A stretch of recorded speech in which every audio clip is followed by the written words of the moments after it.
ख़वातीन हज़रात, अस्सलाम वालेकुम। एक दफ़ा फिर आपको रात गए की पुरौनक ट्रांसमिशन में खुश आमदीद कहते हैं।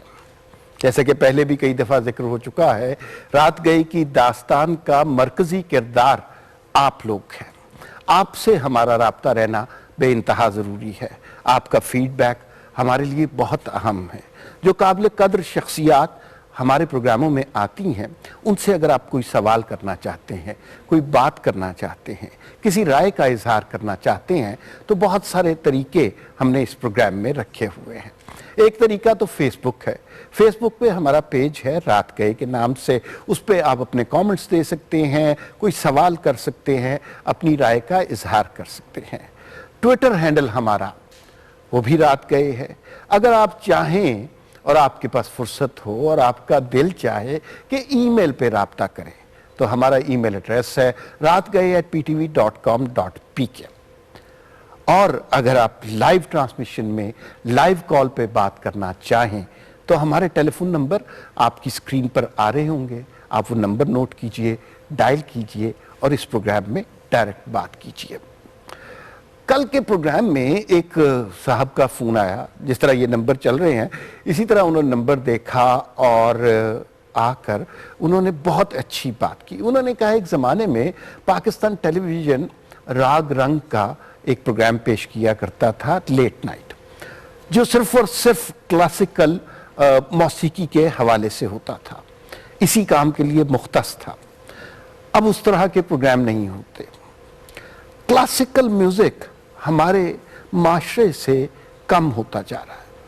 एक ख्याल ये है कि चूंकि ये पॉपुलर म्यूज़िक नहीं है, नौजवानों में इसकी अपील नहीं है, लिहाजा शायद आहिस्ता आहिस्ता इसकी अपील कम होती जा रही है। तो उसके जवाब में एक बड़ी अच्छी दलील है कि ये जो इस तरह का काम होता है, इस तरह का फ़न होता है, इस लेवल का आर्ट होता है, ये कभी भी अवामी नहीं होता। ये सिर्फ ख़ास लोगों के लिए, ख़ास तरह के दानिश्वरों के लिए, ख़ास तबके के लिए मखसूस होता है। जैसे पुराने ज़माने में क्लासिकल गायक जो होते थे वो दरबारों में गाया करते थे और वही घरानों में उनकी काफियाँ, उनके जो हुनर की मीरास है वो नस्ल दर नस्ल चला करती थी। हमेशा इस हुनर को सरकारी सरपरस्ती हासिल रही है और अगर सरकारी सरपरस्ती हासिल नहीं होगी तो ये फ़न आहिस्ता आहिस्ता ख़त्म होगा, जिसमें सरासर हमारा कसूर होगा। बहुत शुक्र है कि मौजूदा दौर में हमें नज़र आ रहा है कि जो हमारे फ़नकार हैं ना, जो दानिश्वर हैं, राइटर्स हैं, उनकी प्रमोशन के लिए, उनको इज्जत देने के लिए, उनको तकरीम देने के लिए कुछ ना कुछ काम हो रहा है। ये प्रोग्राम भी इसी सिलसिले की एक कड़ी है। पाकिस्तान टेलीविज़न मुद्दतों से इस सिलसिले में काम कर रहे हैं, लेकिन दीगर इदारे जिसमें आर्ट्स काउंसिल्स हैं, जिसमें PNCA है और इस तरह के इदारे हैं, वो सारे मिलकर यूं लगता है इज्तिमाही काविश से इस दफ़ा कोशिश कर रहे हैं कि हम अपने दानिश्वरों को, अपने फ़नकारों को, अपने शायरों को इज्जत दें, एहतराम दें, जिसके वो सरासर हकदार हैं।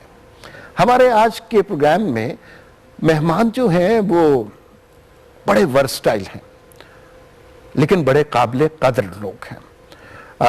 उनसे आपकी मुलाकात करवाएंगे, लेकिन एक ब्रेक के बाद।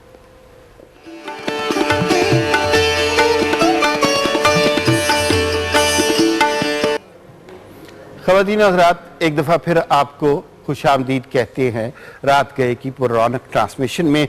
हमारे जो मेहमान, जब हम इस तरफ आ जाएं तो इसका मतलब ये होता है कि हमारे मेहमान अपनी अपनी नशिस्तों पर बैठ चुके हैं। अब उनके तारुफ का मरहला है।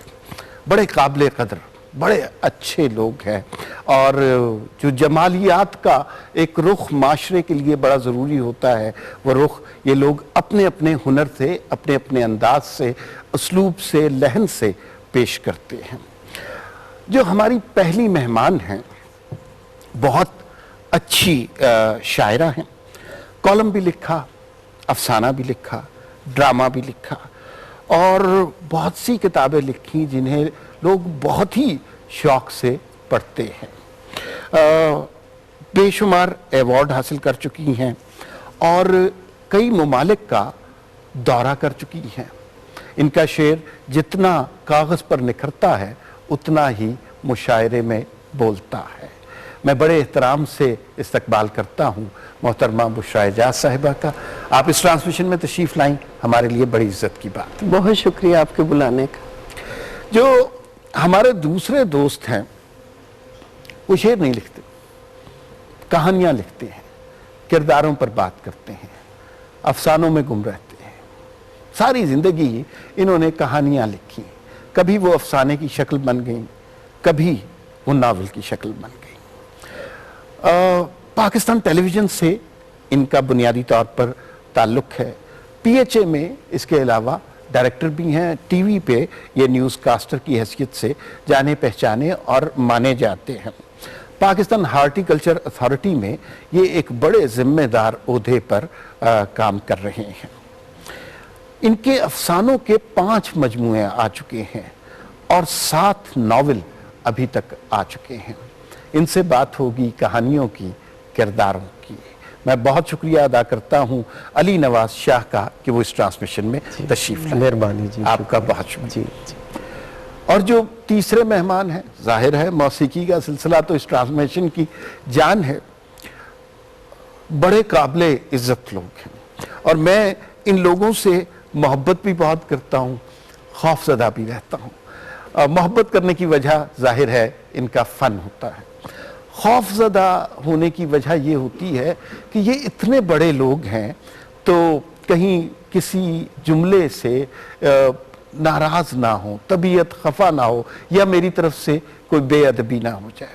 हमारे पास इतने बड़े लोगों को सवाए एहतराम और इज्जत देने के और कोई चारा नहीं है। इनका तारुफ बहुत तवील तारुफ है। चंद चीज़ें मैं आपको बता देता हूँ, उसके बाद इनसे बात होगी और इनका हुनर आप देखेंगे तो आपको अंदाज़ा हो जाएगा ये कितने बड़े कीमती लोग हैं। गवालियार घराने के अब ये सरबराह हैं। पैदाइश लाहौर की है। इनके असातिज़ा नाम देखिए, उस्ताद मंजूर अली खान, उस्ताद गुलाम रसूल खान और उस्ताद उम्मीद अली खान। पाकिस्तान की तरफ से UNO में परफॉर्म कर चुके हैं। एक फेस्टिवल हुआ जिसमें 156 ममालिक ने शिरकत की। म्यूजिकल फेस्टिवल था इंटरनेशनल, उसमें पहला अवार्ड इनको मिला, पाकिस्तान को मिला, मुझे और आपको मिला। नॉर्वे के जो बादशाह हैं उसके सामने इन्होंने परफॉर्म किया और दाद हासिल की। प्राइड ऑफ परफॉर्मेंस हासिल कर चुके हैं, PTV award, radio Pakistan award, सितारे इम्तियाज इनको मिल चुका है। इसके अलावा दुनिया से बेतहाशा अवार्ड इन्हें मिले हैं। लेकिन मैं हमेशा ऐसे लोगों के बारे में कहता हूं, अगर कोई अवार्ड इन्हें मिलता है तो असल में वो उस अवार्ड की इज्जत होती है। मैं बड़े एहतराम से, बड़े खुलूस से इस्तकबाल करता हूँ उस्ताद फ़तेह अली खान साहब का। आपका बहुत शुक्रिया, आप इस ट्रांसमिशन में तशरीफ़ लाए। मैं भी आपका बहुत शुक्रगुजार हूँ कि जिन्होंने मुझे PTV वालों ने याद किया। आपके साथ तो पुरानी यादमंदी है और आप एक नापैद लोगों में से एक हैं। अल्लाह ने आपको हमेशा सलामत रखे और हमारे मुल्क पाकिस्तान को हमेशा सलामत रखे। बहुत शुक्रिया, कितने अच्छे तरीके से बात का आगाज किया। बुशरा एजाज साहिबा, आपसे बात का आगाज करते हैं। शेर लिखने की काविश जब इब्तिदा में थी, इंटेंशनल थी या शेर उतरे खुद? मेरा ख्याल है तख्लीक कोई भी इंटेंशनल नहीं होती, ठीक, उतरती है और उतरती ऐसे है कि वारद हो जाती है। फिर जब वारद हो जाती है तो बेबस कर देती है।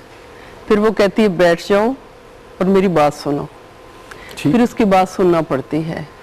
और मेरा ये हाल है कि मैंने शुरू में शेर लिखा क्योंकि मुझे बहुत दिल करता था मैं अपनी कैफियत, अपने जज्बात शेर में ढालूं।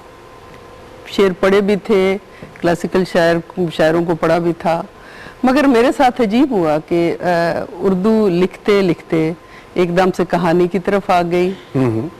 कहानी लिखी तो पंजाबी शायरी पता नहीं कहाँ से आ गई, उसी के साथ फिर कॉलम शुरू हो गए। मगर मेरी मोहब्बत जहाँ तक है या दिली, वैसे तो सारी तख्लीकात ही अपनी हैं और सारे तख्लीक के रंग हैं, मगर मुझे मोहब्बत अब भी उर्दू शेर से। ठीक, अच्छा बताइए, जब आपने इब्तदा में शेर लिखना शुरू किया तो पजीराई हुई, तमस्खुर उड़ाया गया, मज़हका खेज बातें की गई, क्या हुआ? मेरे साथ ऐसा कुछ भी नहीं हुआ जो मैं अक्सर सुनती हूँ लोगों से। या तो मैं बहुत खुशकिस्मत थी, या जिस तरीके से मैं रास्ते पे चली थी, जो मुझे लोग उस रास्ते पे मिले थे वो बहुत अच्छे लोग थे। क्योंकि मैं तो कोई तमस्खुर नहीं हुआ, बड़े लोगों ने मेरी पजीराई की। सबसे पहले शबनम शकील थी, अल्लाह उन्हें जन्नत नसीब करे। शबनम ने कहीं मेरी पोइट्री सुनी, शबनम ने घर में बहुत सारे अच्छे अच्छे शुरा को बुलाया। वो ज़माना था अहमद नदीम कासमी का, मुनीर न्याजी का और कतील शिफाई का, अहमद फराज का, क्या क्या लोग थे, अहमद राही, बड़े बड़े लोग थे, अशफाक साहब, बानो आपा, ये तमाम लोग। तो महफिलें हुआ करती थी, वहाँ बुलाया शबनम आपा ने, मुझसे गज़लें सुनी, इंकरेजमेंट मिली। फिर बड़े लोगों ने मोहब्बत से, शफकत से इस सफ़र में मेरा साथ दिया। मुझे कहीं भी इस सफ़र के दौरान ऐसा महसूस नहीं हुआ कि मेरा कहीं मजाक उड़ाया गया है या मेरे काम को जो है वो कमज़ोर समझा जा रहा है या मेरा रास्ता रोका जा रहा है। ठीक है, एक औरत होने के नाते इस माशरे में शेर कहना कैसा अमल है? जिस ज़माने में अमार मैंने शुरू किया था, उस ज़माने में जो मेरा फैमिली बैकग्राउंड था उसके अंदर तो ये बहुत बड़ा क्राइम था। आप इसे क्राइम कह सकते हैं। अच्छा। क्राइम कह सकते हैं। मैं अपने ख़ानदान की पहली खातून हूँ जिसने जो मीडिया पे अपेयर हुई, जो अखबारों में आई और लिखने के हवाले से आई। उस ज़माने में, आज से 20 साल पहले, हमारे गांव में हमारे लोग, हमारे ख़ानदानों के लोग इस बात का शऊर नहीं रखते थे कि मीडिया पे जब कोई औरत आती है या अखबार में आती है या टीवी पे आती है तो लिखने के हवाले से भी आती है। तो उन्हें मेरे लिखने पढ़ने की समझ नहीं आती थी, कसूर उनका भी नहीं था। फिर वो कहते थे हमारी बेटी, हमारी बहू, हमारी बहन तो ये कैसे टीवी पे आ गई, इसे लोग कैसे देख रहे हैं। तो वो एक लंबा एक सफ़र था, अंग्रेजी का भी सफ़र उसे आप कह सकते हैं, वो सफरिंग थी, उर्दू का सफ़र भी आप कह सकते हैं। मगर उसका अंजाम बहुत अच्छा है जी। उसका अंजाम इतना अच्छा हुआ कि हमें इतनी अच्छी अफसाना निगार, इतनी अच्छी शायरा, ड्रामा निगार मुयस्सर आई इस माशरे को। आपने शबनम शकील साहिबा का जिक्र किया तो उनके हवाले से कुछ बात करने को जी चाहता है। क्या लाजवाब शख्सियत थी, किस कदर मोहब्बत करने वाली शख्सियत थी। हम उनके पास जाते थे और वो, अच्छा शायद हमारे साथ खुसूसी बर्ताव हो, लेकिन जिसने भी, जो भी उनके पास गया वो बिल्कुल बच्चों की तरह उनसे प्यार करती थी। अच्छा, यही कैफियत उनके बच्चों में भी नज़र आती है। मलाहत से अब मिलें, शरीफ अवान साहब से मिलें, तो ये भी म्यूज़िक के हवाले से, मतलब वही लड़ी है ना, म्यूज़िक के हवाले से बहुत अच्छा कराची में काम कर रहे हैं। और मैं जब कभी कभी मलाहत को और शरीफ भाई को देखता हूँ तो मुझे शबनम शकील साहिबा बहुत याद आती है। शबनम इतनी जल्दी दुनिया से गई हैं, और शबनम जब मैंने काम शुरू किया तो लाहौर में थी। फिर उसके 8-10 साल के बाद शबनम उधर इस्लामाबाद आपके पास गई।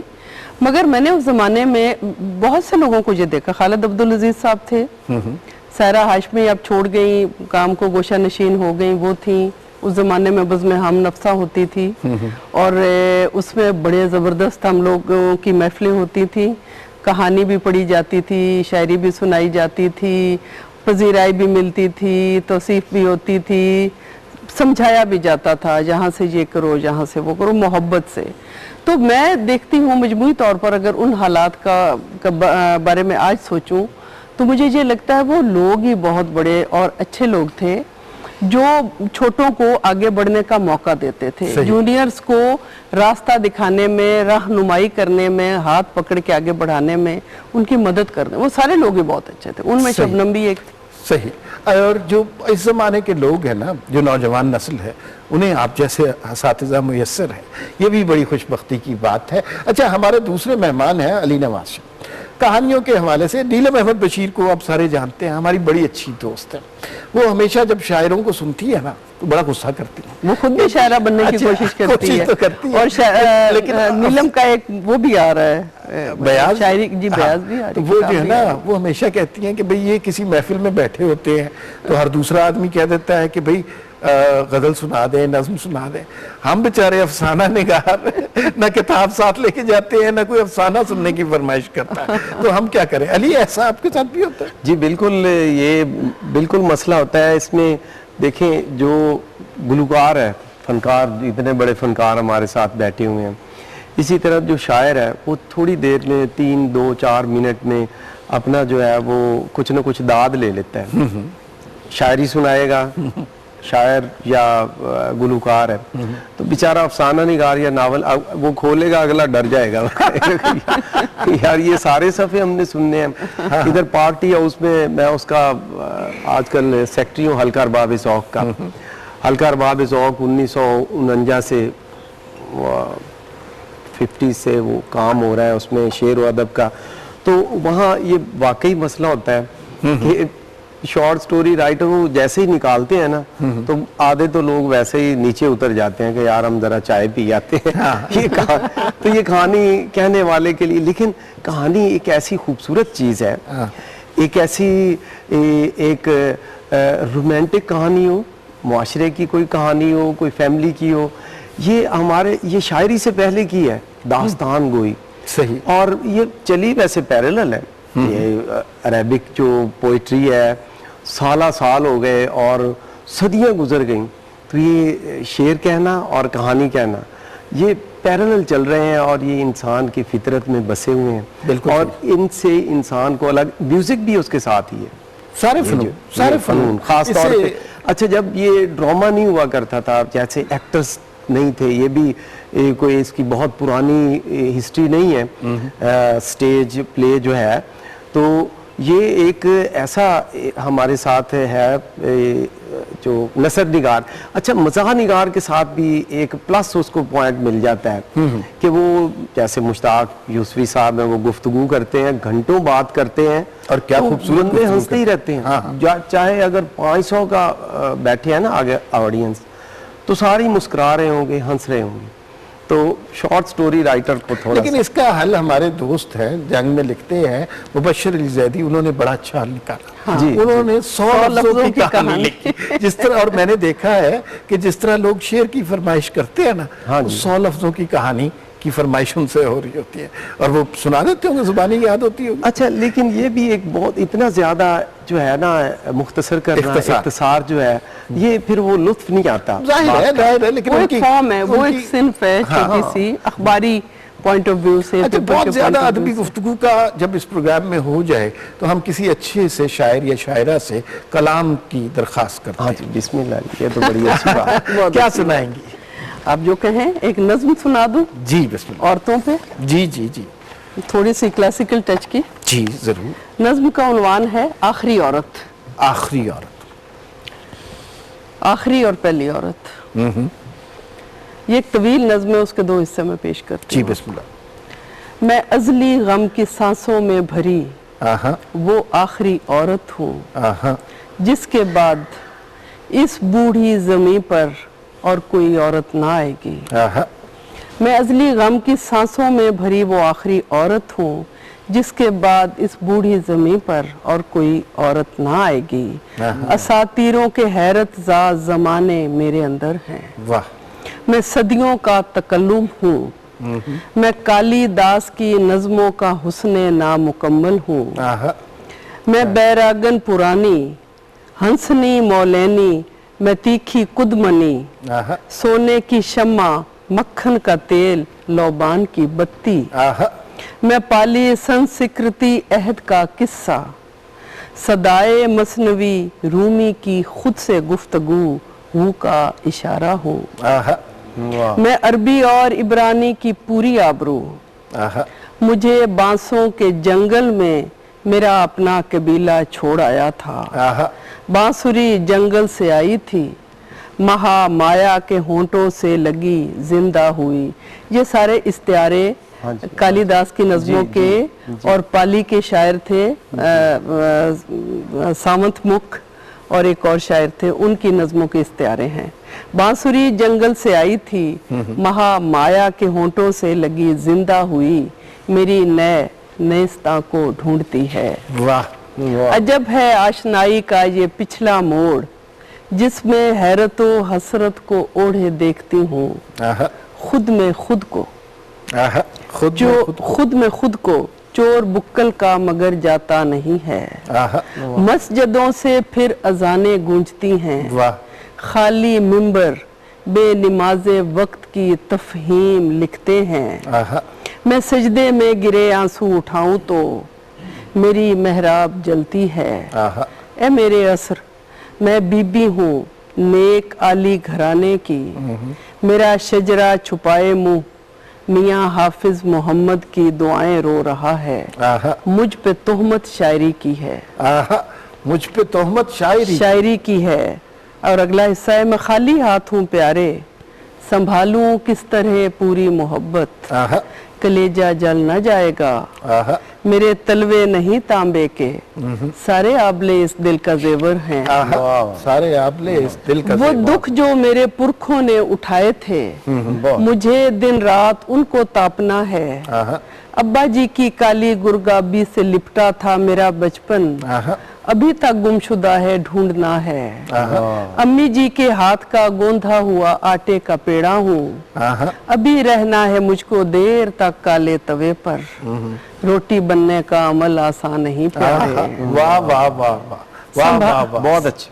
संभालूं किस तरह पूरी मोहब्बत, काट कर दिन रात को मैंने बनाया है घरौंदा, गारे की हैं ख्वाहिशें, मिट्टी की छत है, वजन मिट्टी का मिट्टी में मिला आखिर, उम्र के सारे बुरादे चुन के दीवारें सजाई हैं। आहा, ये चौखट जिस पे तुमने पांव रखा है, यही दिल है, संभलना दिल है मिट्टी का, जरा ठोकर लगी तो टूट जाएगा। वाह, वाह, वाह, वाह, वाह, बहुत अच्छे। बड़ी अनायत, बहुत अच्छे तरीके से आगाज किया। अब इस प्रोग्राम का एक अहम सिलसिला है मौसीकी का। खान साहब, थोड़ी सी बातें करें आपके साथ, कुछ अपने असातिज़ा के बारे में बताएं। हमार साहब, आप तो बहुत बड़े पढ़े लिखे इंसान हैं, बड़े आदमी हैं, और अल्लाह ने आपको बड़ा इल्म से नवाजा है। हिस्ट्री है, म्यूजिक की भी हिस्ट्री है, सही, और म्यूजिक के इल्म है। जी, तो हमारे आबाओ अजदाद जो थे, वो ग्वालियर घराना जो है, वो शिजरे के लिहाज से और काम के लिहाज से सबसे बड़ा घराना जो है वो ग्वालियर है। सही, कोई 2 पुश्तों से है, कोई 2.5 पुश्तों से है। हमारी तो कम से कम 14 पुश्तें तो हैं, मुझे याद हैं।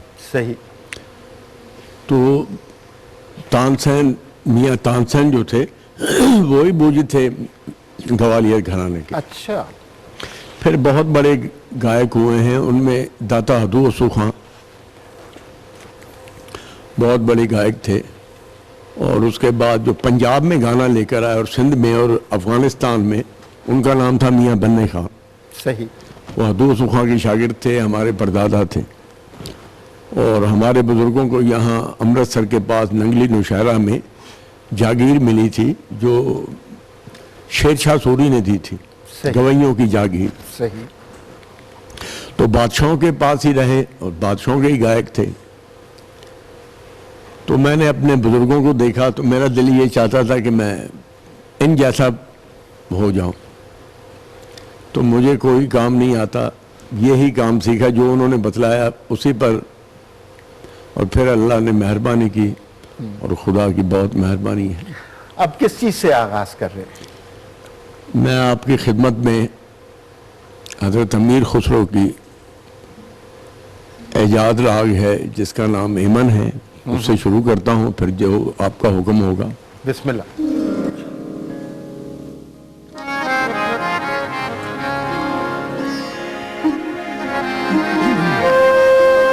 आपकी इजाजत के साथ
जादू भरी पिया की नजरिया, मोह लियो मन बावरिया।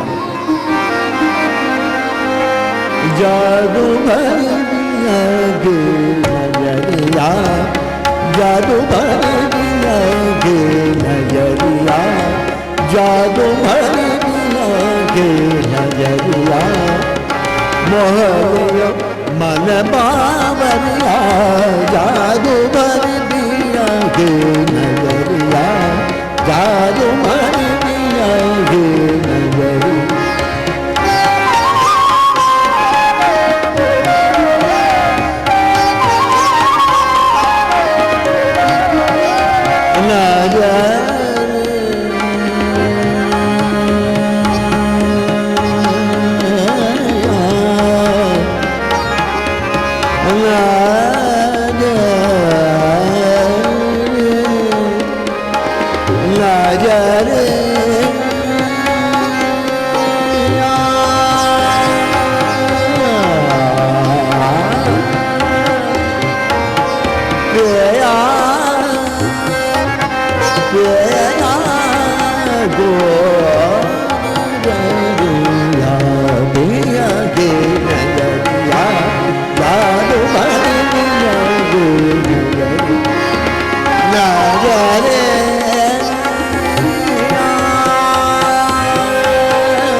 मद मद मद गम गरे गरे गरे जा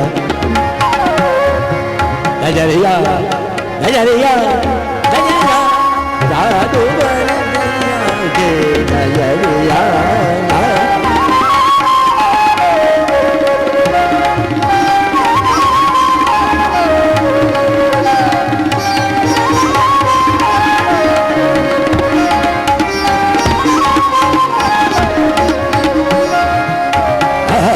भैया के नजर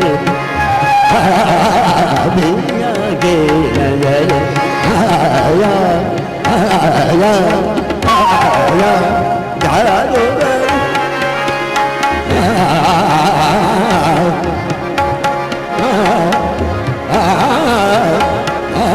भैया के नजरिया जाया दो भैया के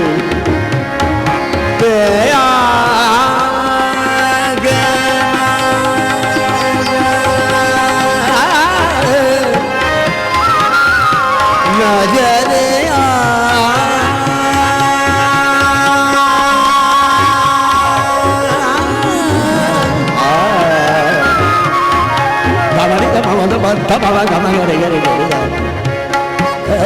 ya ya ya jadu bari diya ge najariya jadu bari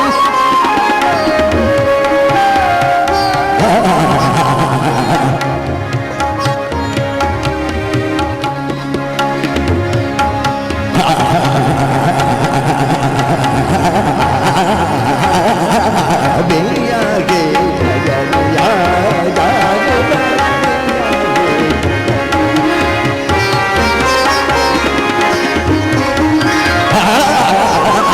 नजरिया नजरिया जादू भैया के नजर भैया के नजर भैया के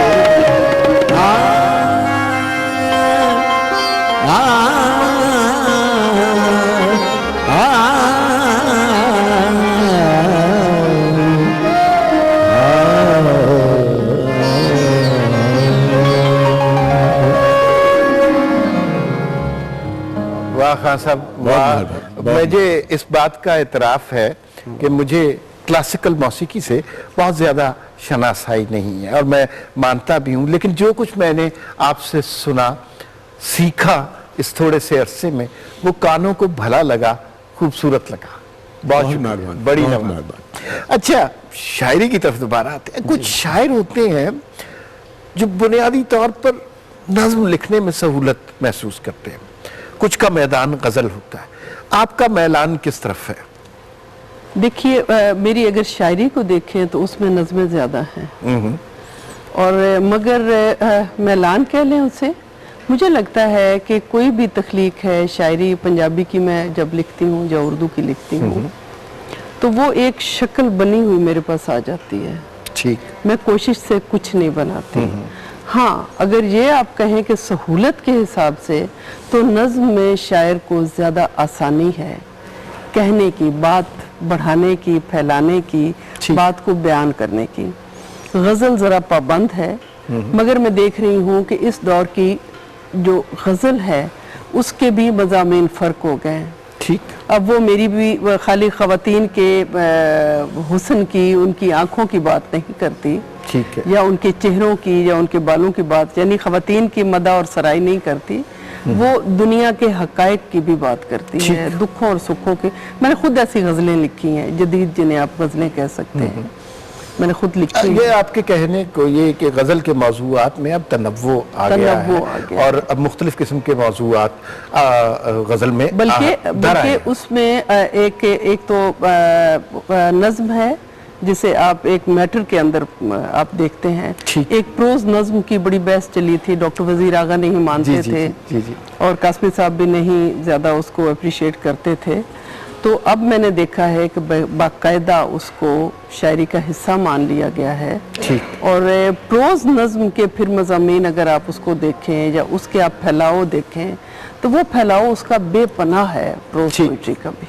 ठीक, ये गुफ्तगू मैंने ऐसे नहीं शुरू की थी, आपसे किसी गजल की फरमाइश कर। जी, मैं आपको बल्कि जो अभी मैं बात कर रही हूँ ना, मैं इसी तरह की एक गजल आपको, हाँ, जिनमें नई जदीद मौजूआत का जिक्र हो। जदीद मौजूआत है, उस ये इस गजल में वही इरशाद। मैं पेश कर रही हूँ आपकी इजाजत से। जी संदली जिस्म गजाली आंखें, आहा, हमने गजलों से निकाली आंखें, आहा, अच्छा, बहुत अच्छा। गर्म चाय सी मुझे लगती हैं, आहा, कांच की पिर्च प्याली आंखें, वाह वाह, कभी चादर की तरह ओढ़ी हैं, आहा, कभी बिस्तर पे बिछा ली आंखें, आहा, वही दरवेश जमाना ठहरा, वही दरवेश जमाना ठहरा, जिसने मिट्टी से उजाली आंखें, कभी असदुल्ला कभी मीर हुई, कभी मोमिन कभी हाली वाह आंखें, वाह वाह वाह वाह, नाक की लौंग की झिलमिल झिलमिल,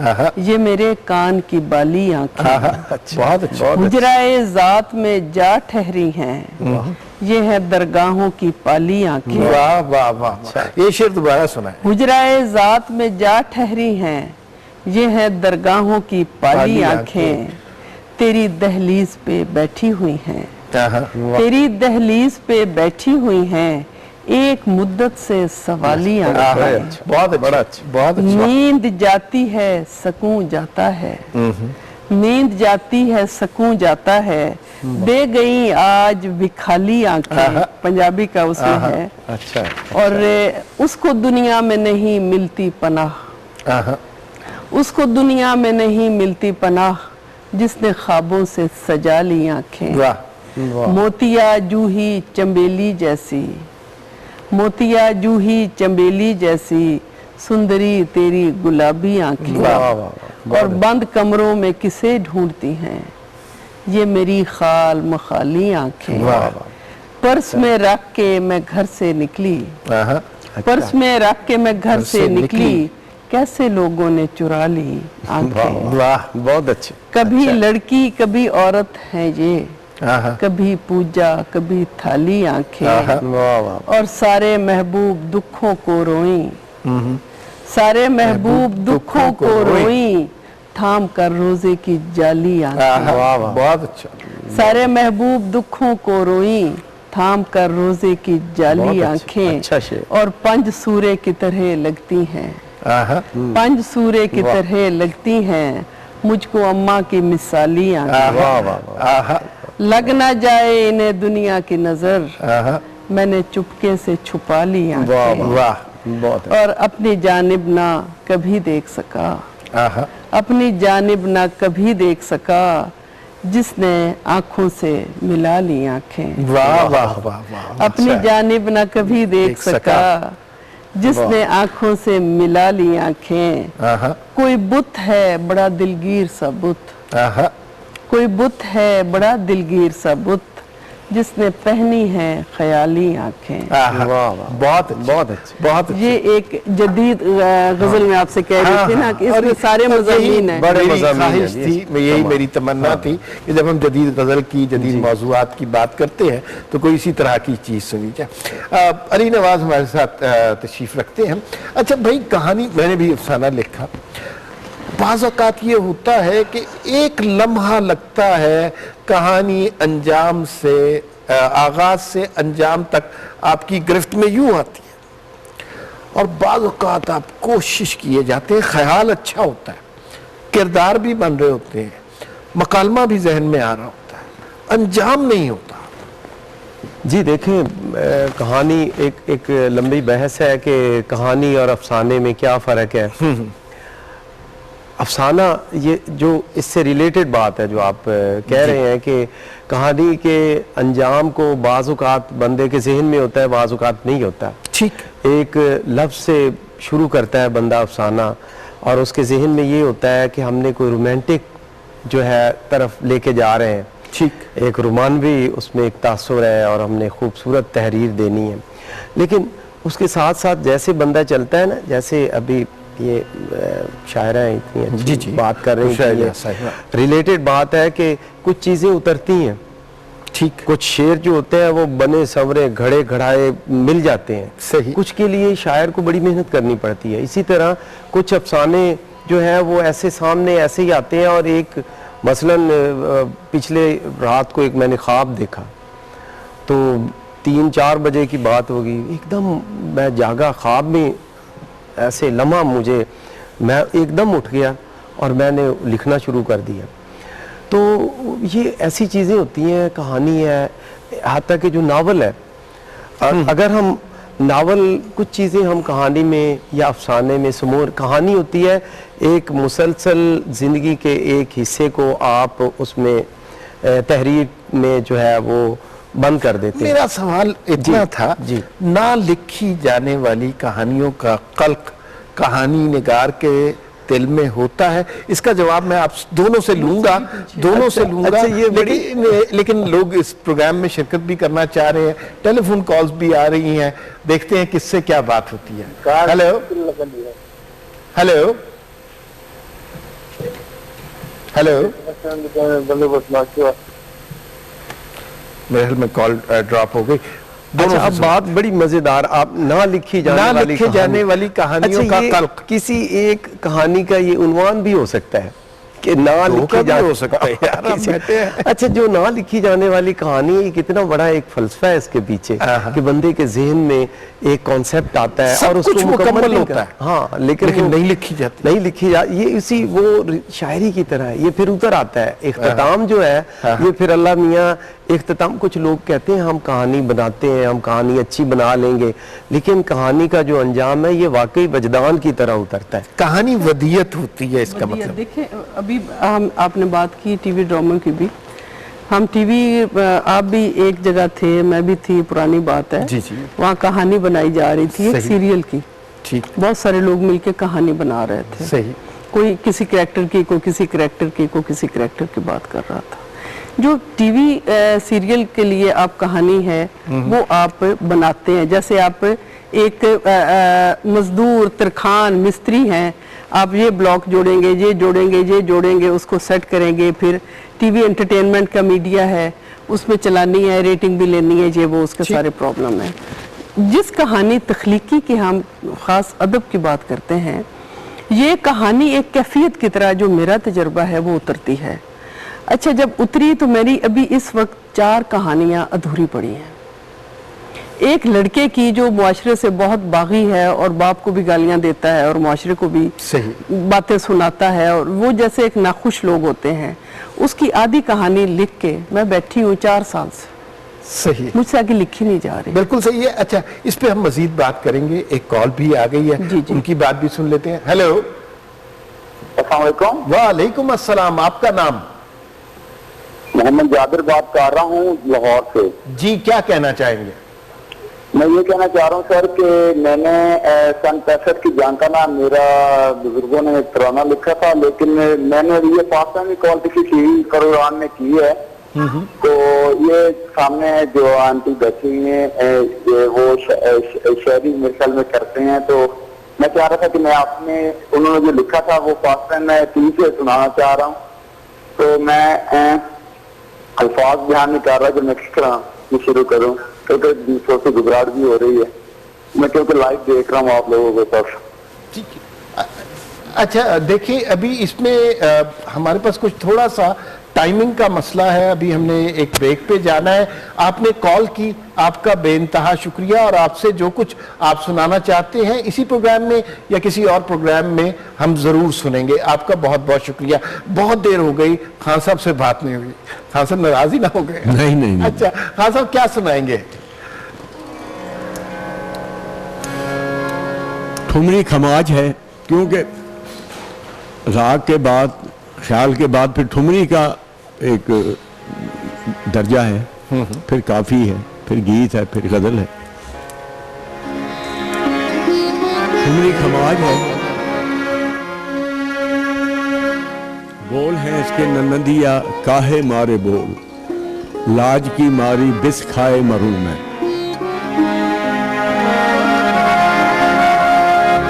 पूरा बनती है,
लाज की मारे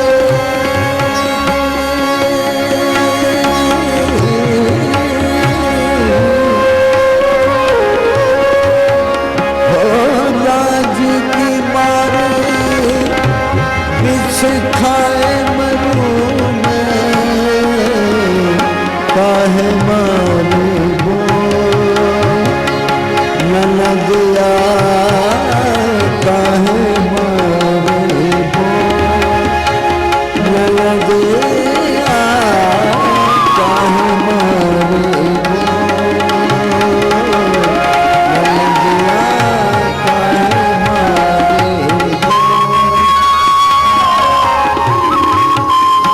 ननदिया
काहे मारे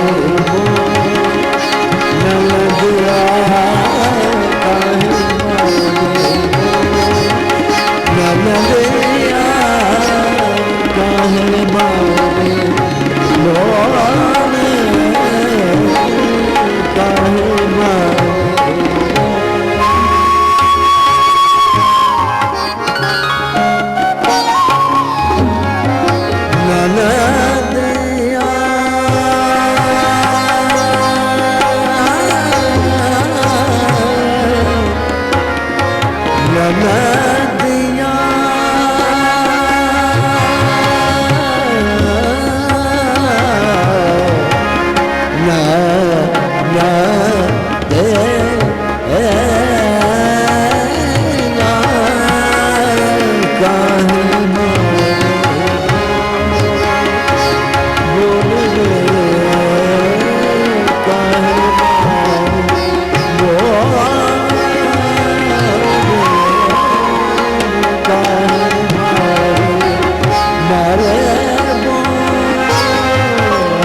काहे मारे वो मेरे काहे मारे मैं लगिया काहे मारे मैं लगिया काहे मारे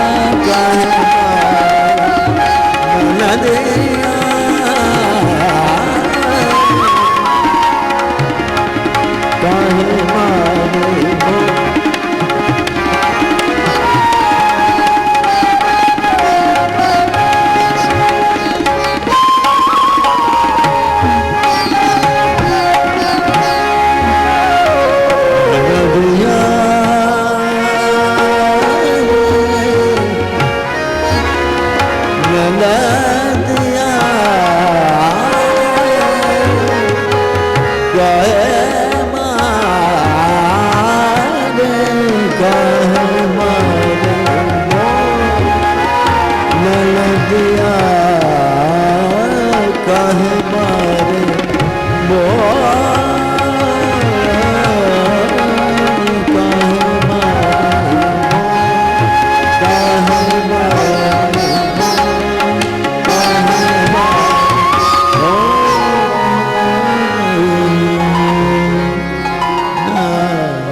नाज़रीन, एक दफ़ा फिर आपको रात गए की पुररौनक ट्रांसमिशन में खुशामदीद कहते हैं। और जैसा कि हमारी रवायत है, 12 बजे के बाद हम इस ट्रांसमिशन का मिजाज थोड़ा सा तब्दील करते हैं।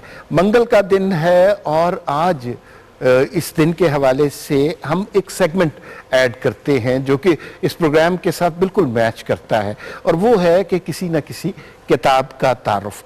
और इसके लिए जिन साहब की ये जिम्मेदारी लगाई गई है वो इस दौर के बड़े ही अकील और फहीम आदमी हैं, और क्या उनके इल्म के बारे में कहा जाए, हमारे बहुत अच्छे दोस्त हैं, हम उनसे बहुत सीखते हैं। वजाहत मसूद साहब यहाँ मौजूद हैं किताब के साथ। अस्सलाम वालेकुम। आदाब। कैसे मिजाज है? मिजाज अच्छे भाई हैं। देखें, मुझे शायद ये नहीं कहना चाहिए, या शायद कह भी देना चाहिए, हम आपको बहुत अरसे से पढ़ते हैं, बहुत शौक से पढ़ते हैं, और लेकिन आजकल जो आप लिख रहे हैं कमाल ही कर रहे हैं।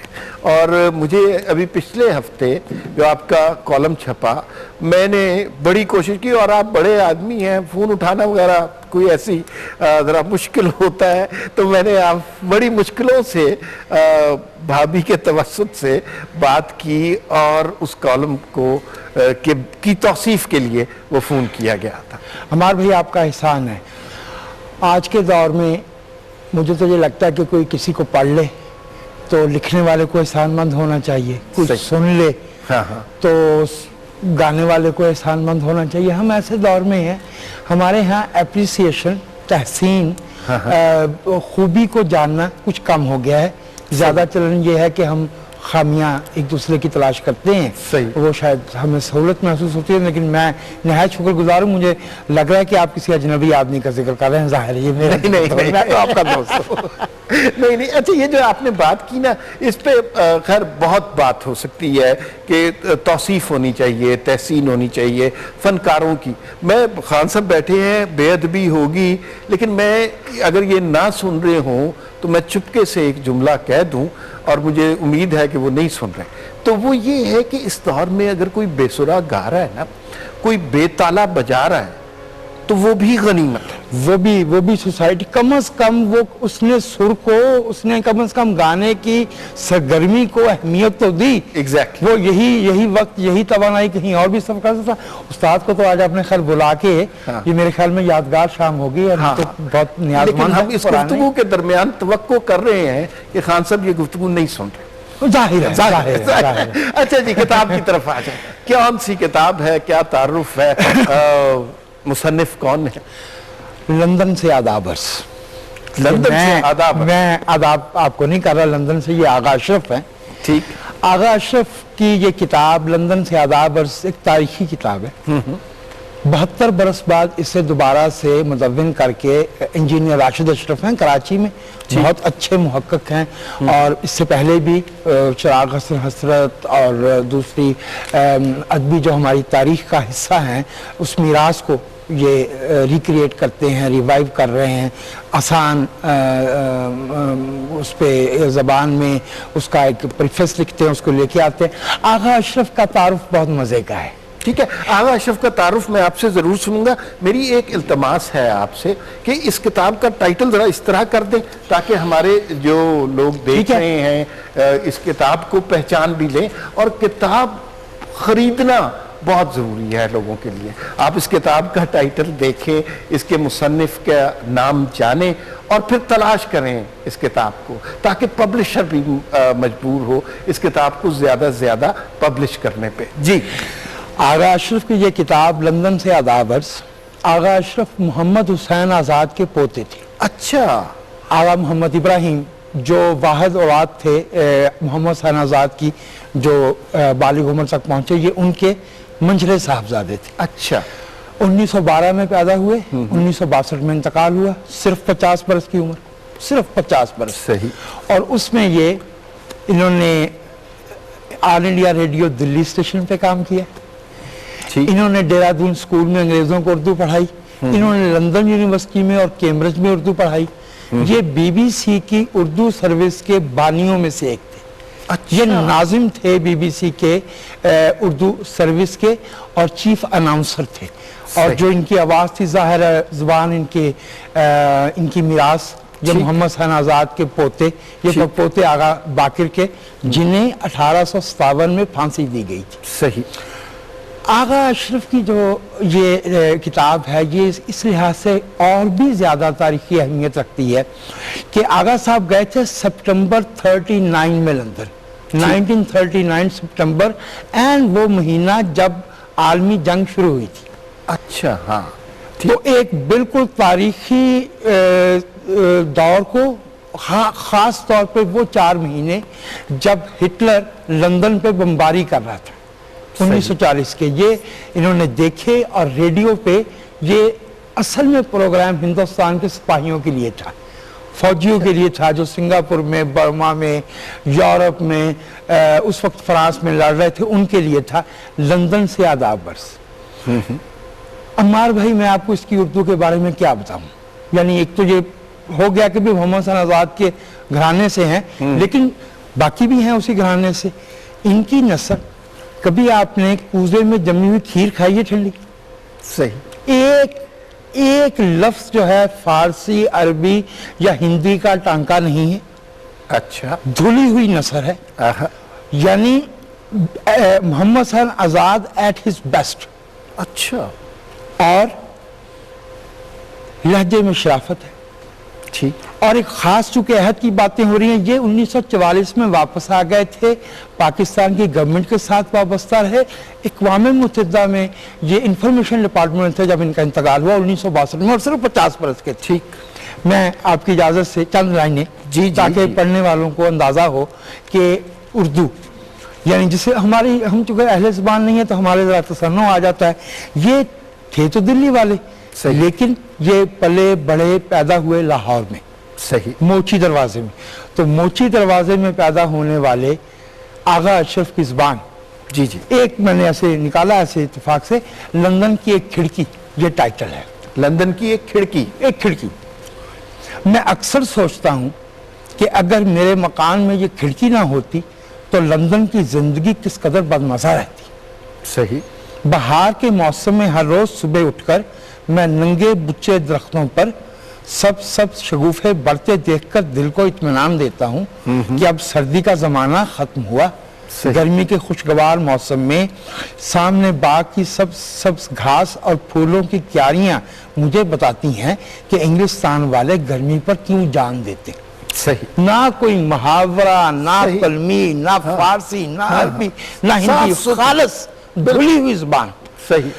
सिर्फ ये अर्ज करना है कि राशिद अशरफ ये किताबें ये 1944 में छपी थी, नायाब थी।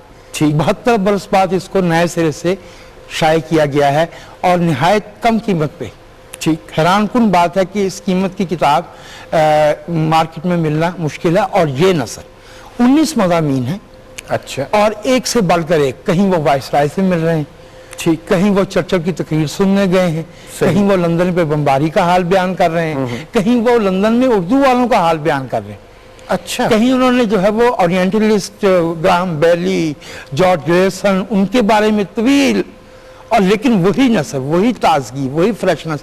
मेरा ये ख्याल है कि उर्दू वालों को ये किताब पढ़नी चाहिए। ये मारूफ नाम नहीं है आला मोहम्मद अशरफ, ठीक, लेकिन ये उर्दू नसर का बहुत ही आला नमूना है। मैं आपको वजाहत भाई आपका शुक्रिया भी अदा करता हूँ। आप हर दफ़ा बड़ी कोई नादिर किताब लेके आते हैं और जो मारूफ किताबें होती हैं उनकी खबर लोगों तक पहुँच जाती है, लेकिन इस तरह की किताबें जो हमारे लिए हर लिहाज से इल्म का सबब बनती हैं, ख़ास तौर पर ज़ुबान के हवाले से जो वजाहत भाई ने बात की वो बड़ी कीमती बातें थी। तो जो भी जब भी आपको मौका मिले किसी बुक स्टॉल पे, बुक शॉप पे जाएं तो ये किताब ज़रूर ख़रीदिएगा। मेरे पास अब वजाहत भाई के लिए शुक्रिया के अल्फाज हैं। आपका बहुत बहुत शुक्रिया। और हम वजाहत भाई से इजाज़त लेंगे, लेकिन साथ साथ एक ब्रेक लेने में क्या हर्ज है।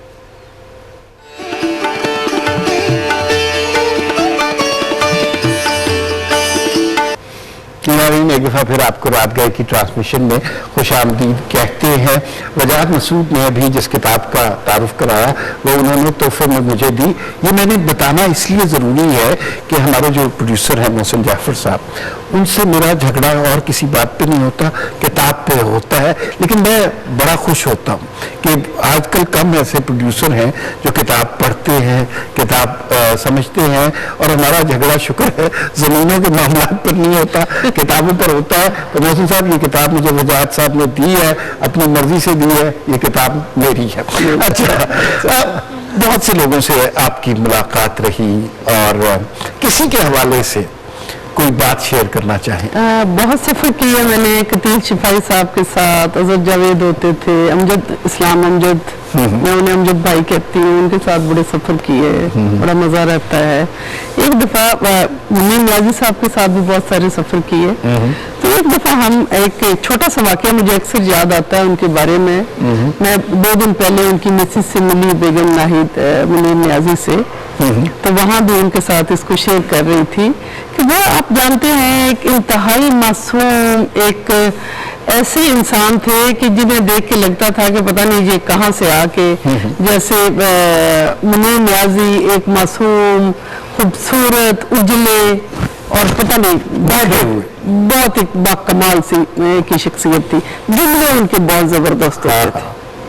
एक दफ़ा हमरा में एक कोई कॉन्फ्रेंस थी, हम वहाँ से निकले तो नियाज़ साहब के पास अक्सर कार नहीं होती थी, तो कोई ना कोई इदारों की गाड़ी उन्हें छोड़ने जाती थी। तो कहते हैं कि मेरी गाड़ी नहीं आई ना, तो मैंने कहा कि मैं आपको ड्रॉप कर देती हूँ। जब गाड़ी में बैठने लगे तो एक आदमी आया, वो लिपट गया उनसे आके, सर दरवाजा खोल रहे, उन्हें अंदर बिठा रहे हैं, उनके साथ बैठने की कोशिश कर रहे हैं। उनके शायद इनका मिलने वाला है, इनके साथ बैठ रहा है, तो वो बैठ गया बंदा, मैं आगे बैठ गई। अब रास्ते में उस आदमी ने, जब भी मैंने मुनीर नियाज़ी साहब को बुलाना चाहा, कोई उनसे बात करना चाही, तो वो दरम्यान में उस आदमी ने मौका नहीं दिया, वो इतनी बातें कर रहा। ठीक, जब उतरे उनके घर, दरवाजा खोला, उतरे तो मुझे इशारे से बुलाते हैं, मेरी बात सुनो बुशरा। तो पास गई तो मेरे कान में कहते हैं, ए बंदा कौन है? मुझे क्या मतलब, ये आपका दोस्त, आपका मिलने वाला नहीं है? कहते मैं तो सारा रास्ता समझता रहा जो तुम्हारा को मिल गया। वो एक मासूम सी हैरत थी उनके अंदर, जो उनकी शायरी में भी आपको नजर आती थी, उनकी शख्सियत में भी नजर। अच्छा, मैंने मुनीर साहब के हवाले से, अब जितने भी लोग आते हैं यहाँ पे शायर अदीब, वो उनका कोई ना कोई जुमला, कोई ना कोई वाक़या ज़रूर सुनाते हैं।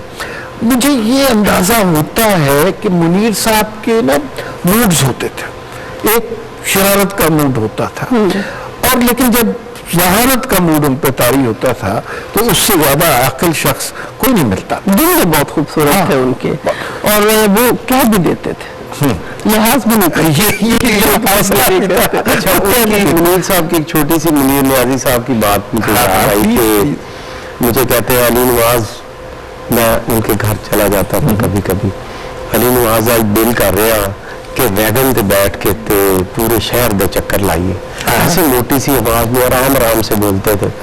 मैंने कहा चलो सर, वहां से निकले तो सारा दिन कोई 6 घंटे 3 घंटे हम शाही किले तक उनका घर बड़ी दूर है टाउनशिप से, वहां चले वैगन में बैठे हैं, सुबह सवेरे के निकले तो 3 बजे हम वैगनों पे। मैंने कहा, मुझे कहते मजा आया कि नहीं आया? मैंने कहा बड़ा मजा आया, सारा दिन हमने इकट्ठा गुजारा, मुशाहदा किया, तो बड़े बड़े मासूम और प्यारे आदमी थे। इंतजार हुसैन साहब की एक बात मुझे याद आ रही है, तो मुझे कहते हैं, मैंने कहा सर कितना लिखना चाहिए आदमी को? तो कहते हैं कि पढ़ना ज्यादा चाहिए, लिखना कम चाहिए। अच्छी बात। फिर मैंने कहा कि ये कैसे, बड़ी पुरानी बात है, 30 साल पुरानी बात होगी। कहते हैं अली नवाज जब दिल करे तो ये लिखते रहना चाहिए, ये सोते हैं जो किसी वक्त खुश्क हो सकते हैं। साला साल कोई तख्लीक, वो कहते हैं बंदा नहीं कुछ नहीं लिख सकता, तो ये जब आमद हो रही हो तो ये काम करते रहना चाहिए। सही। अच्छा, ये एक और सवाल भी आप दोनों ने अफसाना लिखा है, ये भी बनता है कि बड़ा शायद इतना तख्लीकी सवाल नहीं है कि जो है अफसाना जब लिखते हैं आप रीराइट कितनी दफा करते हैं, और इसमें मुख्तलिफ लोगों ने मुख्तलिफ तरीके से किया। अच्छा, मुझे असद मोहम्मद खान साहब ने बताया कि बाज कहानियां उन्होंने 70 दफा रीराइट की हैं, और वो बहुत बड़े राइटर हैं। जी बिल्कुल। तो आप लोगों की क्या कैफियत है? एक दफा डॉक्टर सलीम अख्तर से बात हो रही थी, तो डॉक्टर सलीम अख्तर ने कहा कि मैं 4 दफा लिखता हूँ। ठीक। मगर मेरा हाल जो है कि मैं 1 दफा लिखती हूँ और दूसरी दफा उसे नीट करती हूँ, मगर कमियां रह जाती हैं। अब मैंने तो ये किया है कि कंप्यूटर पे टाइप करती हूँ। टाइप करने से ये है कि आप जहां मर्जी उसकी तब्दीली जब मर्जी कर लो, ये राइट की मुसीबत से आप बच जाते हो। मगर कहानी में ये तो एक उसका टेक्निकल है ना, मगर कहानी जो है वो तह दर तह, पर्द दर पर्द अपने अंदर होती है। कैरेक्टर जो उसके हैं वो आप 1 दफा लिख देते हैं, फिर कैरेक्टर खुद अपना एक्सप्रेशन देते हैं।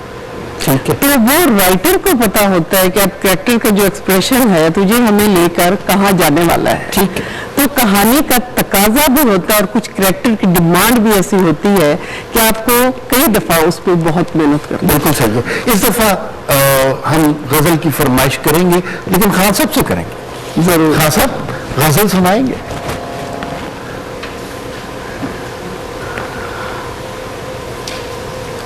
अगर आप वो उसके ऑर्डर में है तो बड़ी नवाजिश होगी।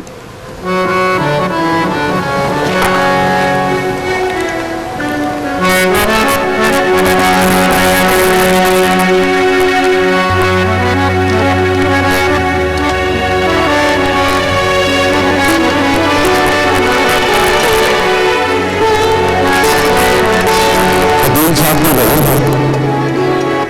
भैरवी में है।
इश्क में जन्नत आए देखा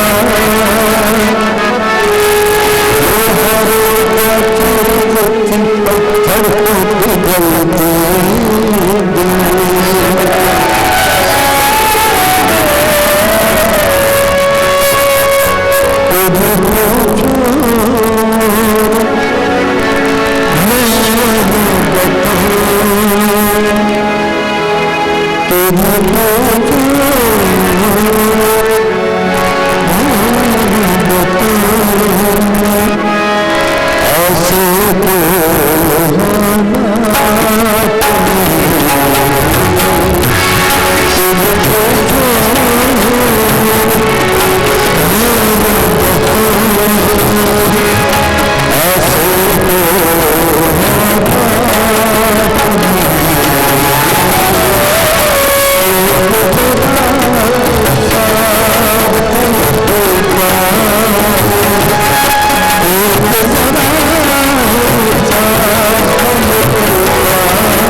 थोड़ा सा दिल टूटा है और तो कोई बात नहीं। वाह जी वाह, बहुत खूबसूरत इस लहजे से, इस अंदाज से गजल गाने वाले कहाँ हैं आप? बहुत शुक्रिया, हमारी खुशबख्ती है कि आप इस ट्रांसमिशन में हमारे साथ मौजूद हैं। मैं आपको गुजारिश करता हूँ जरूर सर कि आवाज अच्छा होना चाहिए।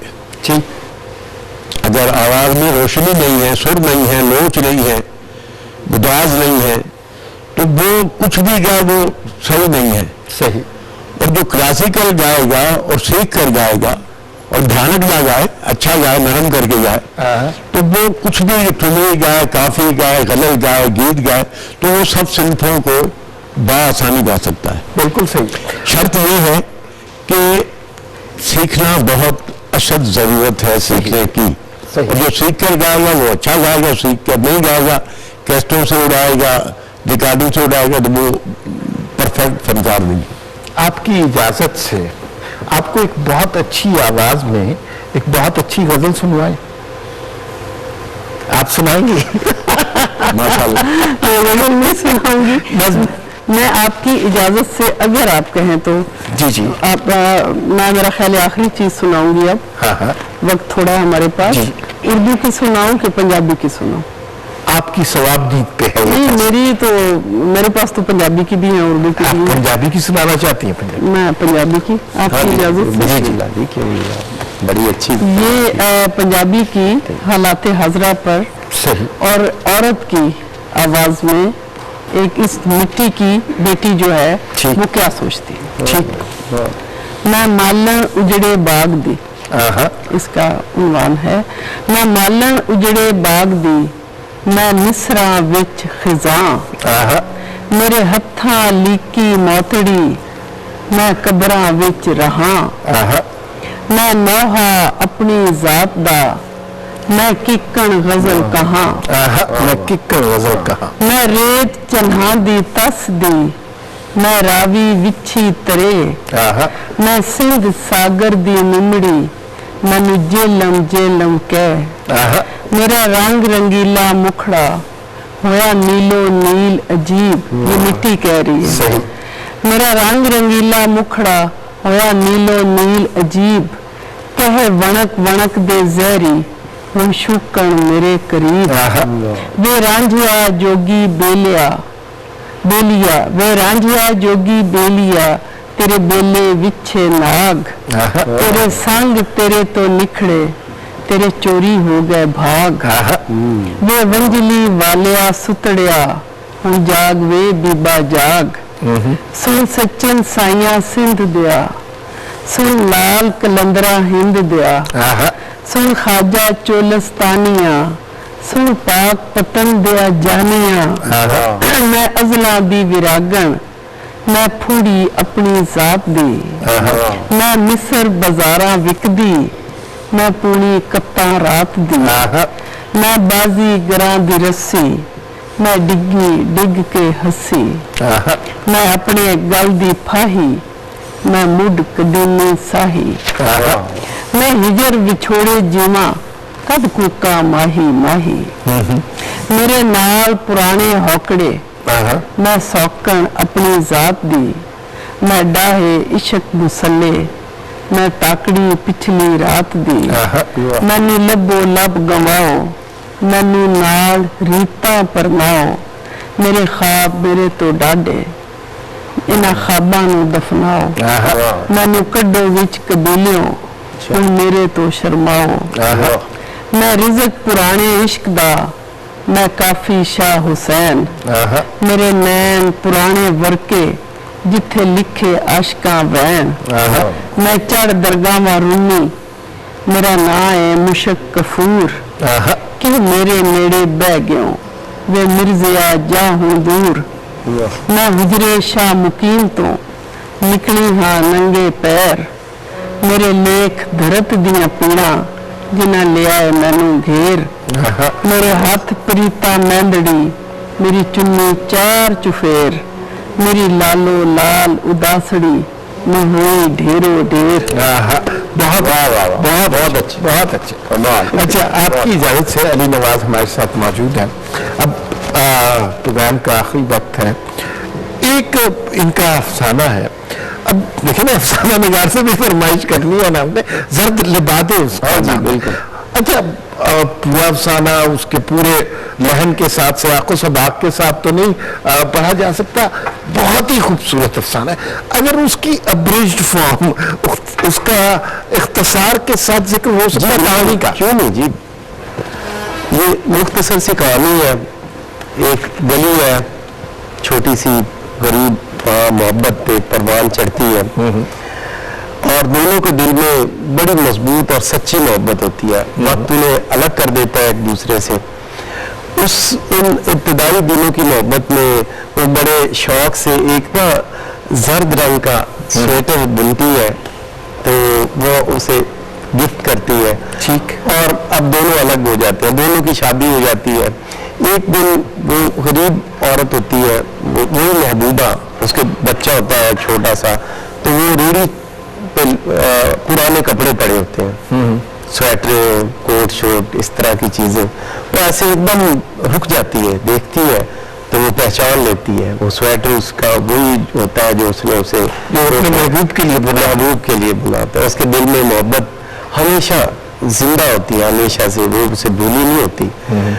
वो उससे पूछती है रेडी वाले से कि कहाँ से, आखिर उसे तलाश कर लेती है। वो अमीर आदमी होता है, लॉन में बैठा हुआ है, तो उसकी बीवी साथ बैठी है। वो दरवाजे से अंदर गेट से दाखिल होती है, तो एक सेकंड में जाहिर है मोहब्बत तो कभी कब्र तक नहीं भूलती, चाहे मर्द हो चाहे औरतें। वैसे मेरा अपना ये ख्याल है कि मर्द मोहब्बत को नहीं भूलता, औरतें भूल जाती हैं।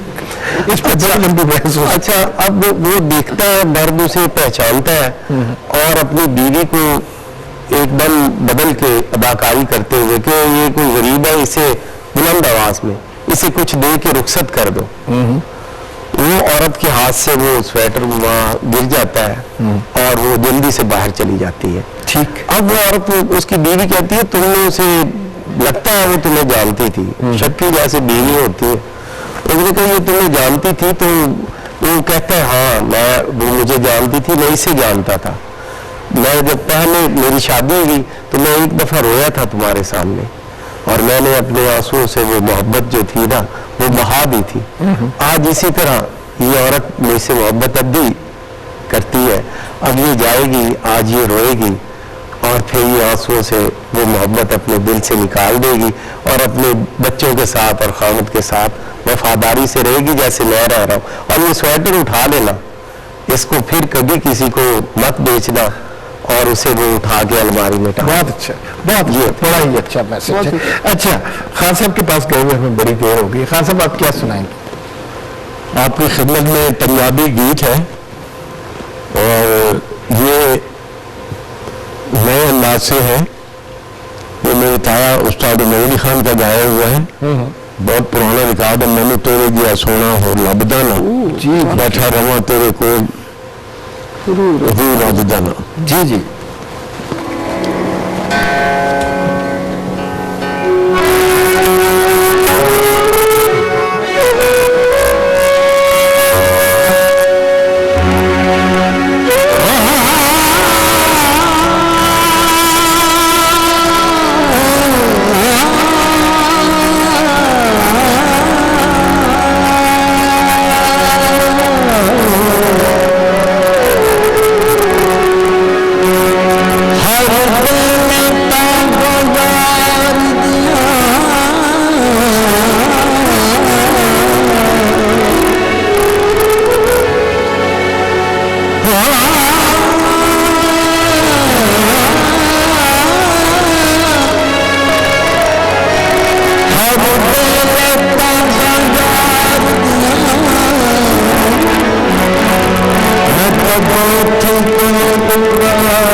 मेरे अंदर दर्द होगा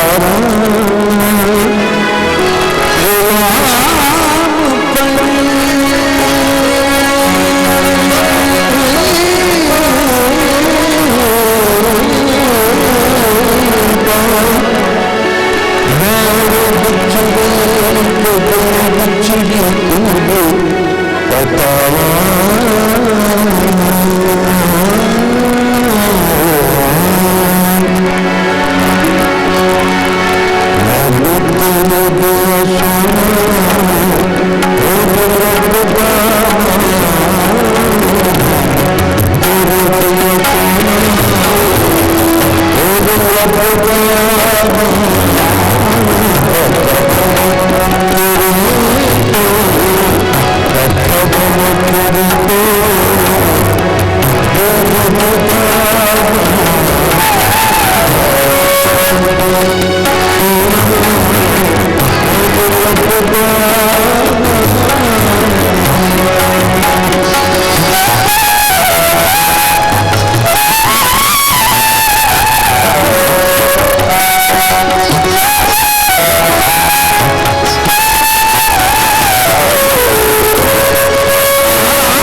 कसम खुदा दी मैं को प्यारा लगना है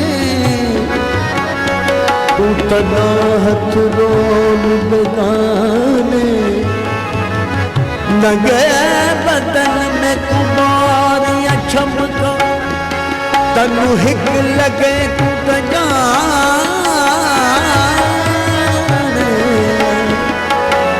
जितनी मारियां तन मेरे तनु हिक लगे तू तो जाने यार पर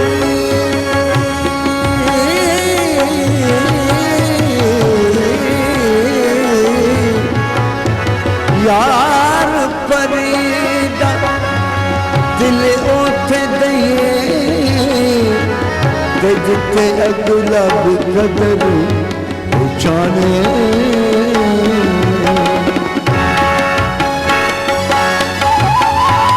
हर आस पुजावे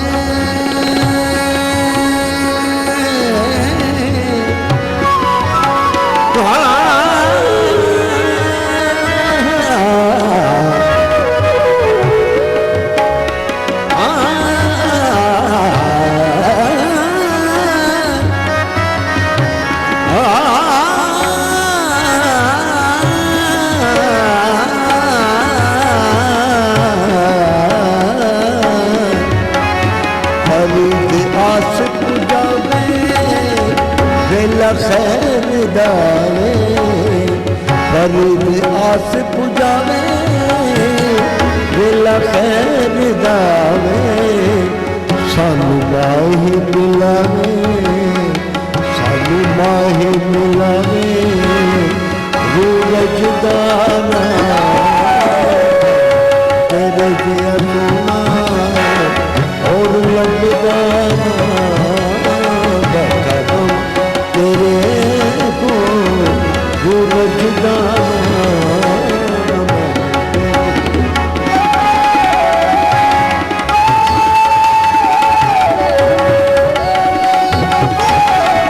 और लगदाना बैठा हूँ तेरे को सूरज दाना तेरे सोना और लगदाना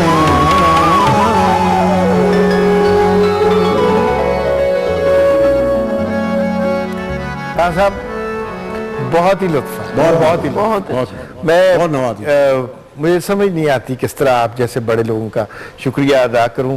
मुख्तसर अल्फाज में इस प्रोग्राम की क्लोजिंग में मैं आप तीनों का शुक्रिया अदा करता हूं। बुशरा एजाज साहिबा, आपका बहुत शुक्रिया, आप इस ट्रांसमिशन में तशरीफ लाएं। अली नवाज, आपने बहुत खूबसूरत बातें की, बड़ी कीमती चीज़ें शेयर की। और खान साहब, आपका तो शुक्रिया अदा ही नहीं हो सकता, आपने जो रंग सजाया आपका, आपने मुझे याद किया, पीटीवी वालों ने याद किया, ये कैसे मुमकिन है कि हम आपको याद ना करें। मैं सिर्फ लोगों को ये बताना चाहता हूं कि ये जो रात गए की ट्रांसमिशन आज हमने की है, ये है असल पाकिस्तान। एक खातून है जिनका बड़े जिम्मेदार घराने से ताल्लुक था, लेकिन उसके बावजूद उन्होंने लिखा, सारी दुनिया में अपने लिए, अपने ख़ानदान के लिए, पाकिस्तान के लिए इज्जत कमाई।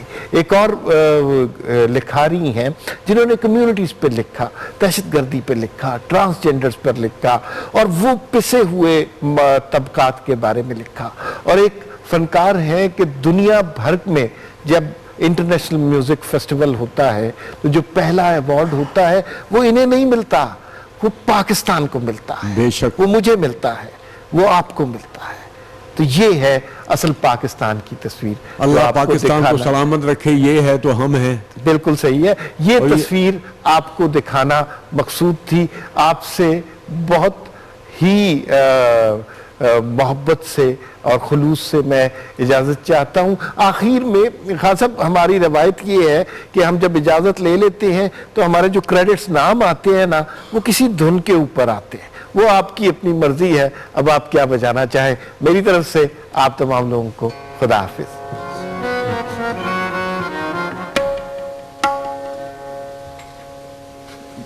दरबारी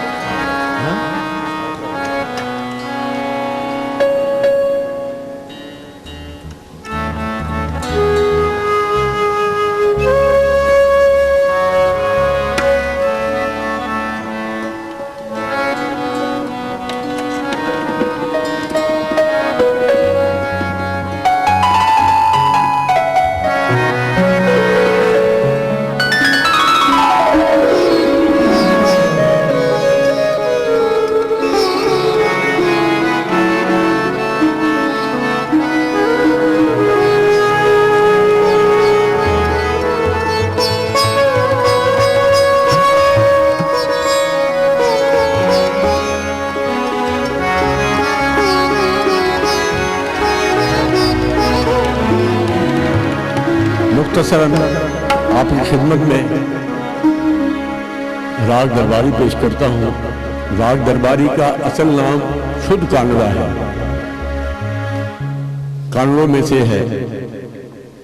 तो अकबर बादशाह को ये राग बड़ा पसंद था और रोज सुनते थे, तो इसका नाम इसलिए दरबारी पड़ गया।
la la la la la la